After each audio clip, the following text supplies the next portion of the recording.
आणि सर्व विद्यार्थी बालमित्रांनो, आज आपण देवशयनी आषाढी एकादशी निमित्त गावामध्ये वारी काढलेली आहे, दिंडी काढलेली आहे।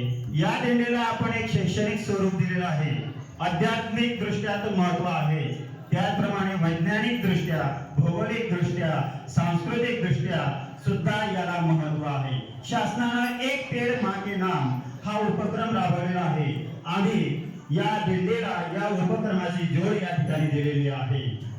मित्रांनो, आज आषाढी एकादशी, वर्षातून आषाढी एकादशी आणि कार्तिकी एकादशी अशा दोन एकादशी उत्साहात साजऱ्या केल्या जात असतात।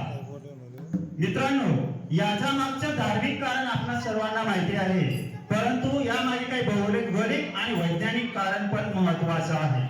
याच्या मागची आख्यायिका पण आपल्याला कळली पाहिजे। सण, उत्सव आणि संस्कृती याचा परिचय आपल्याला झाला पाहिजे, हा उद्देश ठेवून वल्लभ विद्या मंदिर पाडळदा आणि आदर्श प्राथमिक विद्या मंदिर यांच्या संयुक्त विद्यमाने हा दिंडी सोहळा या ठिकाणी साजरा करण्यात आलेला आहे। विशेष करून या दिंडी सोहळ्याला संस्थेचे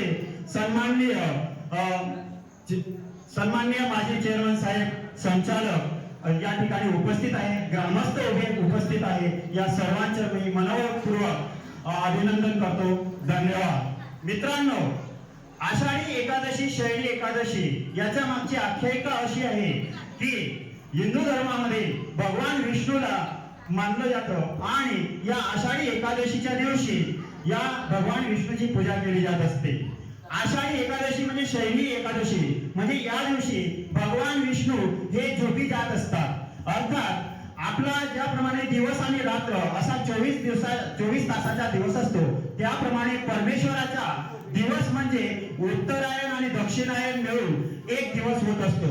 वर्षातून दक्षिणायन आणि उत्तरायण असं चक्र चालत असतं। हे भूगोलाची माहिती असू द्या। तर दक्षिणायन म्हणजे रात्र, दक्षिणायन म्हणजे परमेश्वराची रात्र आणि उत्तरायण म्हणजे परमेश्वराचा दिवस असतो। आज दिवस संपून, उत्तरायण संपून दक्षिणायनाला प्रारंभ होत आहे, म्हणजे परमेश्वराची रात्र सुरू होत आहे आणि म्हणून परमेश्वर भगवंत विष्णू आज क्षीरसागरामध्ये शेषनागावर झोपी जाणार आहे।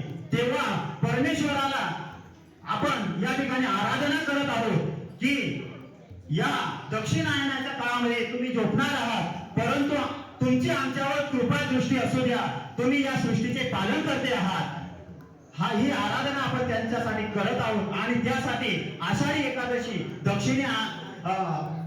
शयनी एकादशीला या ठिकाणी परमेश्वराची पूजा केली जाते, उपासना केली जात असते। तर मित्रांनो, हे याचं या ठिकाणी महत्व आहे का आज दक्षिणायन, उत्तरायण संपून दक्षिणायन सुरू झालेला आहे, परमेश्वर झोपणार आहे आणि म्हणून देवशयनी एकादशी असं याचं या ठिकाणी महत्व आहे। आणि कार्तिकी एकादशी म्हणजे त्या ठिकाणी उत्तरायण सुरू होतं आणि परमेश्वर उठतात आणि म्हणून देव उठली एकादशी असं त्याला म्हणत असतात। आणि म्हणून कार्तिकी एकादशीला तुळशी विवाहाला प्रारंभ होत असतो। तर एवढं या ठिकाणी माहिती सांगून मी या ठिकाणी 2 शब्द संपवतो। आणि या ठिकाणी मी संपवलेलं आहे, पण मला भगवंताचं रूप आठवलं आणि म्हणून मला एक अभंग म्हणावासा वाटतो आहे। मित्रांनो, विठ्ठल, आज विठ्ठलाची पूजा केली जाते। महाराष्ट्रामध्ये विठ्ठल हे महत्वाचे दैवत आहे आणि विठ्ठल हे भगवंत विष्णूचा साक्षात अवतार मानलं जात असतं। भगवंत श्री कृष्णाचा अवतार मानलं जात असतं। आपल्या पाडळदा गावामध्ये असं एकमेव मंदिर आहे जे अष्टभुजा श्रीकृष्ण मूर्ती आहे आणि त्या मूर्तीकडे पाहिल्यानंतर साक्षात या ठिकाणी विठ्ठल भेटण्याची अनुभूती आपल्याला या ठिकाणी मिळत असते। तर भगवान विठ्ठलाचं वर्णन संत तुकारामांनी केलेलं आहे। सुंदर ते ध्यान उभे विटेवारे, सुंदर ते ध्यान उभे विटेवारे, करकटावरी ठेवूया, करकटावरी ठेवूया, तुळशीहार गळा कासे पितांबर, सुंदर ते ध्यान उभे विटेवारे, मकर कुंडले तळपती श्र